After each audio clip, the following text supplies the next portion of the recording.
Ay, sala y la y un morocho, y el mapocho.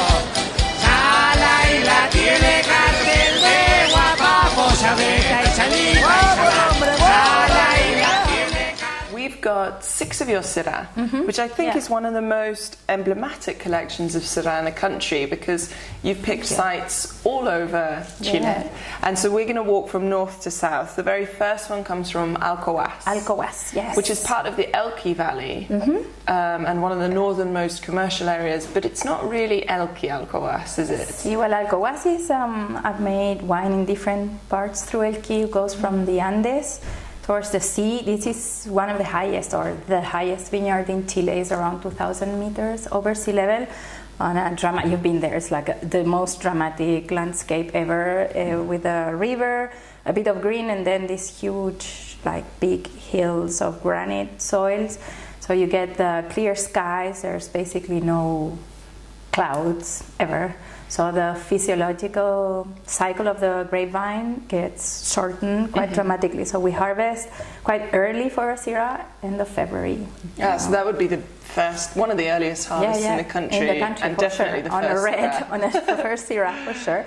So it's quite austere. It shows that kind of fight between nature and, you know, agriculture a little bit. It's very clean. Lots of freshness in the palate, so it's a good start and a very unconventional terroir. And then we go to the coast. There's 2 cousins here, if I can name them. One is Casablanca Valley, you know, 30 years now, pioneering on making cool climate reds and whites, obviously.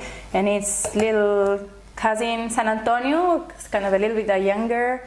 Both on hillsides, is a biodynamic grapes grown producer, granitic soil as well, but here we have more clay, deeper soils, a little bit more quartz on Casablanca. One is more open, very charming, lots of this is the pepper, Casablanca that's more open, very expressive. Open, easy drinking, you know, nice freshness. And then we have the San Antonio one, which is a bit more darker, a bit more meaty, a bit more richer, but definitely both have that kind of peppery, meaty, cool climate expression. It tends to give you an open nose.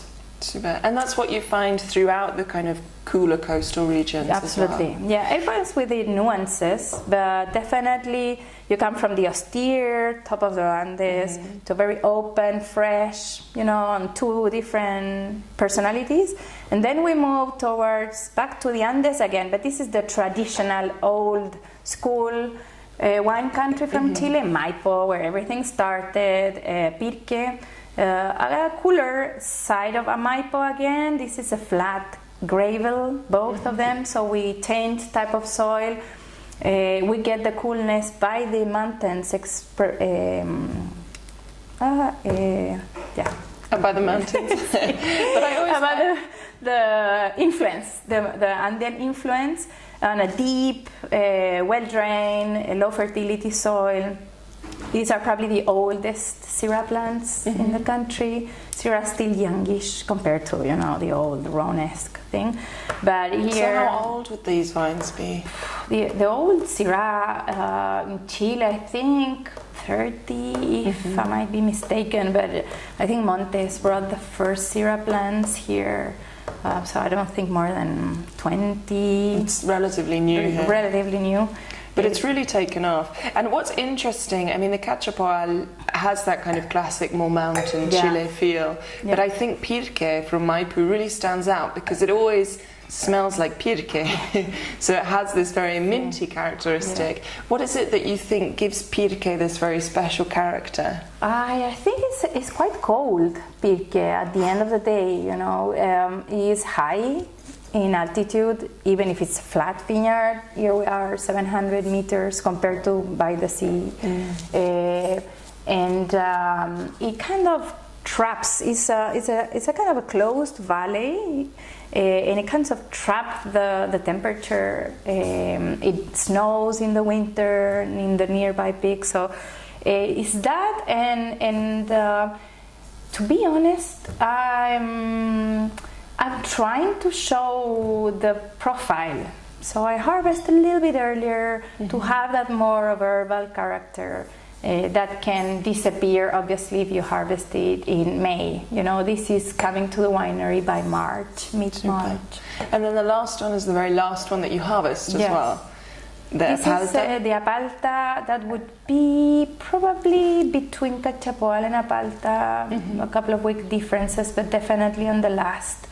Is also hillside, again a granite, and but it's considered the kind of central part. So we've looked at the coast and the Andes, and this is our entre cordilleras in the middle. Yeah. What some people would refer to Colchagua as the central valleys, because it's the middle of the country, in the middle of between the mountains and the coast. What are the characteristics that we'll find with Apalta in particular? For me, he's I do a little bit of a different winemaking on this one as well, because I co-ferment some Viognier, so it has a little bit of a floral, nose.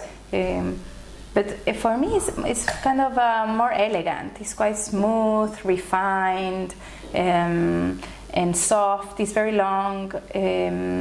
It has a lot of personality. It comes from a vineyard we have on the other side of the hill, which is very long. And this comes from the middle blocks. Sometimes I do the top one or the middle one.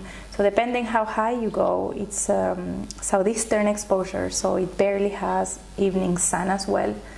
So again, it's a little bit of a cooler expression within a considered warmer area. Super. Delicious, and it's really exciting to be able to taste all the differences within the collection. It's really fun. What do you like most about being a winemaker in Chile right now? Well, it's a big question, but I think it's exciting times in terms that we're kind of maturing our views on what we want to express in the wines, no matter what you want to do. But I think it's moving away a little bit from the safe and sound, and trying to show more the warmth of terroir and diversity terms. But I think it's true in a way, but also it's a bit more risk-taking. It's a bit more trying to make wines who are a little bit more approachable, more refined, and with more character. On different styles, obviously, because different winemakers want to make, or different wineries do their own styles, but they definitely have wines with character, which I think is much more interesting. I think it's really fun to be drinking Chilean wine right now as well, especially today. It's tasty. I'm getting hungry after this. It's a nice lamb chops. Thank you.